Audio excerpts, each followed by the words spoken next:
Ito po yung mga kaganapan ngayon sa Indonesia. Ito po ay nangyayari sa iba't ibang lugar sa Indonesia. Yan, Bandung, Jakarta, nagkakagulo po ngayon doon. Yan, Semarang, yan, Surabaya, yan. Yan po yung mga probinsya. Yan, nagkakagulo po ngayon doon sa Indonesia at nakikita ko sa mga video. Kahit po ang mga kapulisan hindi po mapigil ang nangyayaring kaguluhan. Talagang talagang parang civil war sa Indonesia. At nag-ugat daw po ito sa problema sa trabaho, sa problema sa trabaho. Kung ano yung problema sa Indonesia na nararanasan ng mga Indonesian, yun din po ang problema din naman dito sa atin. Ayan kakulangan sa trabaho at yung napakamahal na pasahod daw po sa mga taga-parliamentary. Yan po ang nangyayari ngayon doon sa Indonesia. Eto, ang ano talaga nila parang people power. Parang people power, ayan. Kikita niyo po, parang people power po ngayon ang nararanasan sa Indonesia. Kaya sa mga may balak mag-travel sa Indonesia, medyo iwasan nyo muna siguro, postpone nyo muna pamamasyal sa Indonesia. Nakita ko nga may karera ngayon doon ng ARRC Ah, medyo medyo nakakabahala lang. Ito, yan. Yan po. Talagang nagkakagulo sa Indonesia. Grabe po ang kaguluhan ngayon doon. Ngayon po, dito ko napagtanto nitong mga nakikita ko sa nangyayari sa Indonesia na ito po palang mga DDS ay talagang sadyang napakakonti. Yung mga makikitid ang utak ng mga DDS, yung mga uto-uto, yung mga bobo, napakakonti lang po talaga nila. Bakit? Kasi hindi nila 'to nagawa. 'Di ba? Eto tong ganitong pangyayari.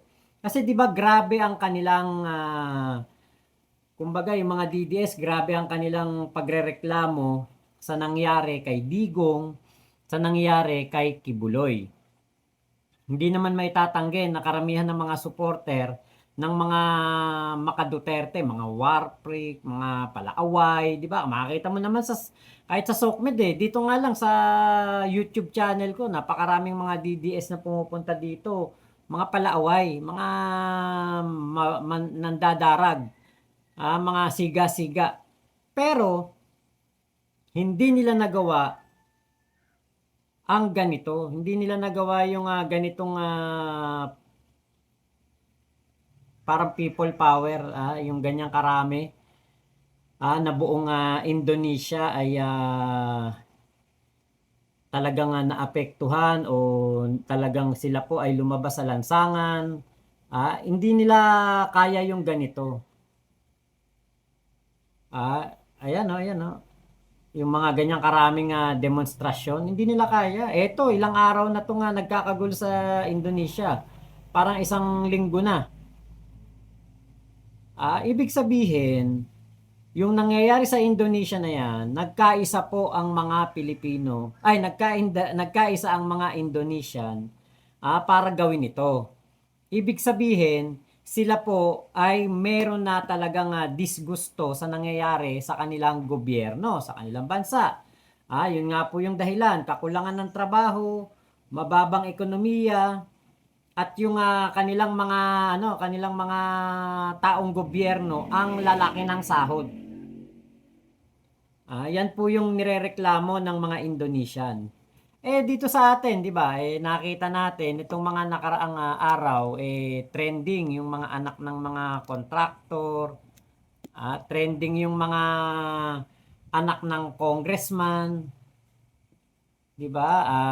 Actually sa Indonesia nga walang baha eh. Dito sa atin may baha eh. 'Di ba?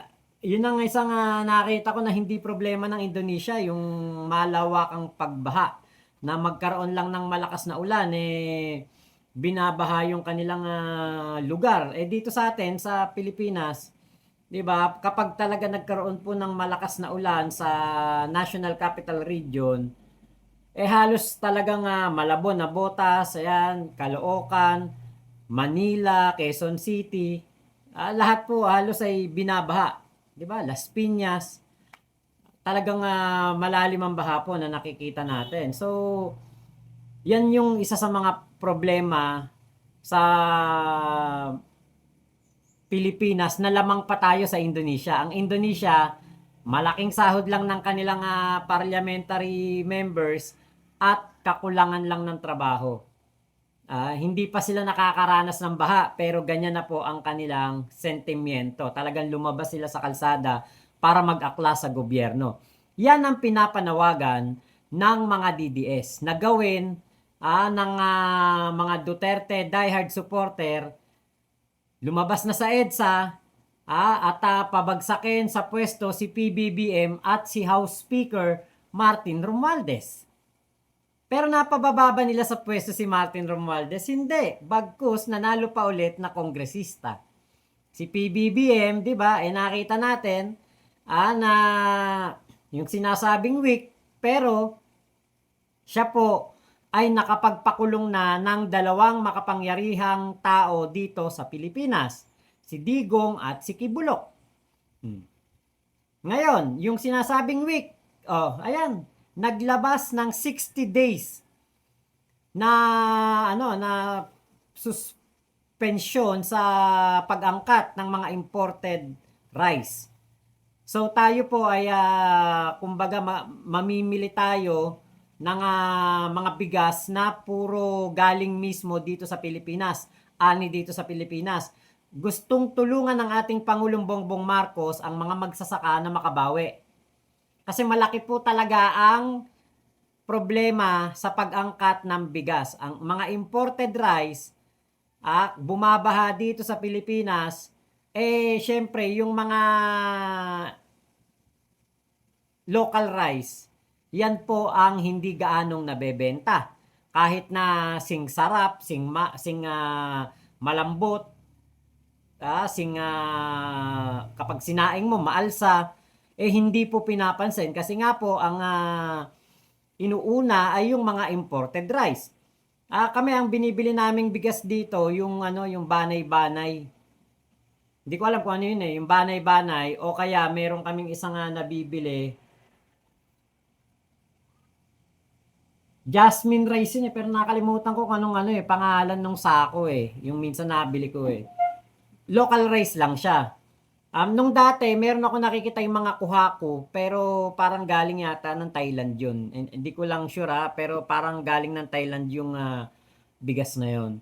Ngayon, ang ating Pangulong Bongbong Marcos, kumbaga yung rice tarification law na naging problema ng mga magsasaka, eto solusyon, suspension sa pag-angkat ng bigas para ang local farmers ang makinabang. So yung presidente na tinatawag nilang weak, bangag at sinasabi nila na hindi kayang humawak ng gobyerno, ito ang kanyang ginagawa, pagpabor sa ating mga local farmers. Pagpabor sa mga magsasaka. 'Di ba? Ang ating House Speaker Martin Romualdez na kanila nga talagang simula nung hindi po nabigyan ng confidential at intelligence funds etong si Sara Duterte ay talagang grabe na po ang kanilang paninira at kanilang pagpapabagsak sa pwesto dito, 'di ba? Alisin na daw sa House Speaker, wag na daw iboto, 'di ba? Pero nanalo pa ulit Nakita natin na si House Speaker Martin Romualdez pinipili po ng mas maraming kongresista dahil sa galing niya ng paghawak sa Kongreso. Saka nakita naman natin ano sila kumbaga yung suportan niya ba kay PBBM. Yun yung mas na-appreciate ko kay House Speaker Martin Romualdez. Hindi siya yung pabigat, hindi siya yung sumisira kay PBBM, at hindi siya yung kumbaga parang kadugo na, o 'di ba? Magpinsan sila ni PBBM at si Amy. Pero si House Speaker parang siya pa yung tumatayong kapatid. Si Amy na naturingang kapatid, siya pa ang sumisira dito sa ating Pangulong Bongbong Marcos. Kaya nga po, kumbaga, parang dito sa ano na ito, sa nakikita ko sa Indonesia na kaguluhan, sabi ko napakakonti lang pala talaga ng DDS. Bakit? Unang-una nakita natin si Harry Roque nananawagan na every Friday daw po ay sila ay magrarally doon sa Quezon City, doon sa ano, sa ano ba pangalan nun? Sa People Power Monument ba? Basta yung merong parang footbridge na pinupunta ni Harry Roque noon nung hindi pa siya nagtatago. Kada Biyernes daw sila ay magrarally doon. Pero nakita ninyo, meron pa bang rallying nagaganap? Wala na, di ba?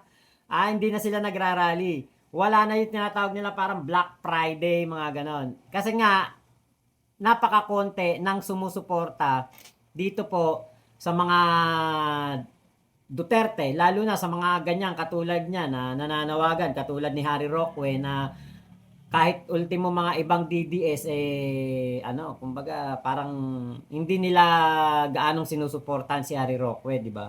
Ngayon, si Digong, di ba nakita natin kahit si Digong mismo ay hindi man direkta, pero isa siya sa mga parang sinusulsula ng mga supporter o ang mga Pilipino para kalabanin si PBBM. Nakita natin si Kibuloy nananawagan kahit nga doon sa sa kanilang mga rally sa Liwasang Bonifacio sa Maynila. 'Di ba? Pupunta na daw ng Malacanang, susugod na daw sa EDSA, lumabas na daw sa EDSA, ganyan, pero wala pong nangyari. Kung ang Indonesia po, katulad niyan, buong Indonesia, lahat ng probinsya meron nag-aaklas. Nakita natin kung gaano kalakas ang people power sa Indonesia. Ngayon dito po sa atin, naipamalas na yan, yung ganyang people power, at naialis ang martial law, napaalis ang ating noon ay Pangulong Ferdinand Marcos Sr., di ba? Dinala sa Guam. Naipa-exile sila doon. So, yung nangyari po sa people power noon, 1986 EDSA Revolution, hindi talaga kayang gawin ng mga supporter ni Digong. Ganon sila kakonte. Ganon sila karampot. Kasi nga po, yung problema na binobrot up ng mga makaduterte, alam natin na yan ay mga pansariling kapakanan lamang at pansariling interes lamang ang inuuna. 'Di ba? Hindi kasi sila kapani-paniwala. Napakahirap paniwalaan ng mga DDS patungkol sa kanilang pinaglalaban. Hindi talaga sila masasabing mga makabayan at maka-Pilipino. Walang iba na gusto silang mangyari kung hindi ang isalba ang nag-iisang pamilya ni Digong. Yun lang yun. Ang isang pamilya lamang ang isasalba, hindi ang lahat ng mga Pilipino. Kaya, kahit anong panawagan nila noon, 'di ba? Lalo na noong nahuli si Kibulok, nahuli si Digong, walang nangyaring people power katulad sa Indonesia. Bakit? Kasi alam ng mga Pilipino, ang ating House Speaker Martin Romualdez, ang ating Pangulong Bongbong Marcos, at lahat ng kaalyado pa ng ating Pangulong Bongbong Marcos nagtatrabaho para sa Pilipino. May pakinabang ngayon ang mga Pilipino sa ating gobyerno. Hindi katulad ng panahon ni Digong, ibinaon tayo sa utang. Ginurgur ang mga inosente. 'Di ba? Nag-utos ng makakota ang mga PNP noon. Ginawa niyang mga parang private army niya. 'Di ba? Kaya alam niyo po, yung nangyayari ngayon sa Indonesia, malayong-malayong mangyari sa Pilipinas. Kasi napakakonti lang po ng mga naniniwala sa mga Duterte. At yung nananawagan pa, walang kredibilidad. Ngayon, di ba nagtatago ngayon si Harry Roque? O yung mga vlogger na nananawagan na mag-aklas na laban kay PBBM. Di ba mga nakasuhan nga sila ng ano tawag doon, yung nakalimutan ko yung mga kinaso dito sa mga mga vlogger ni Kibulok, yung mga nananawagan ng ng pag-aaklas sa gobyerno. Ah, hindi nila kaya kasi ang Indonesia katulad nito, nagkaisa sila. Ibig sabihin, kaya sila nagkaisa, nararamdaman nila na ang kanilang gobyerno ay pinapabayaan sila. At punong-puno ng korupsyon ang kanilang gobyerno. Kaya nagkaisa sila. Lumabas sila lahat sa kalsada. Nag-aaklas silang lahat. Iba't ibang lalawigan. Merong mga nagrarally, merong mga sinusunog ang mga building ng mga gobyerno. Ibig sabihin, naramdaman ng lahat ng tao sa Indonesia na pinapabayaan sila. Pero dito sa Pilipinas, yung mga nananawagan lamang, alam ng mga Pilipino, nako, niloloko lang tayo nito. Nako, gagamitin lang tayo nito, kaya tayo pinag-people power. Ibig sabihin, hindi lahat ng Pilipino ay hindi nagugustuhan ng ginagawa ni PBBM. Majority ng mga Pilipino, pabor at nagugustuhan nila ang ginagawa ng Pangulong Bongbong Marcos at ng ating House Speaker. Kaya nga nanalo ulit eh. 'Di ba? Kasi kung matatalo etong si House Speaker Martin Romualdez, at hindi maganda ang kanyang pamamahala sa Congress, siya po ay hindi na iboboto ng kanyang mga constituents. At merong lalaban sa kanya na malakas na kandidato na matatalo siya, na mas pipiliin ng kanyang mga taga-lugar. Di ba, wala nang lumaban eh. Kasi alam nila na maganda ang track record at performance ngayon ni House Speaker Martin Romualdez. O kay PBBM, nakikita natin ang ginagawang pagtatrabaho ng ating Pangulong Bongbong Marcos na ultimo kahit weekend na Sabado, Linggo na sa halip na mamahinga, nag-i-inspection pa. Nagpupunta pa sa iba't ibang lugar. So, ibig sabihin, di ba, hindi po lahat ng Pilipino ay hindi masaya sa ginagawa na trabaho ng ating gobyerno. Ibig sabihin, mas marami ang mga Pilipino na nakikita ang ginagawang trabaho ng ating gobyerno, ng ating Pangulong Bongbong Marcos at ng ating House Speaker. Yun lang po yung totoo nun. Kaya malabong-malabo na mangyari ang nangyayari ngayon sa Indonesia, mangyari dito sa Pilipinas. Malabong-malabo dahil ang mga DDS na booking na natin. Napakakonti talaga.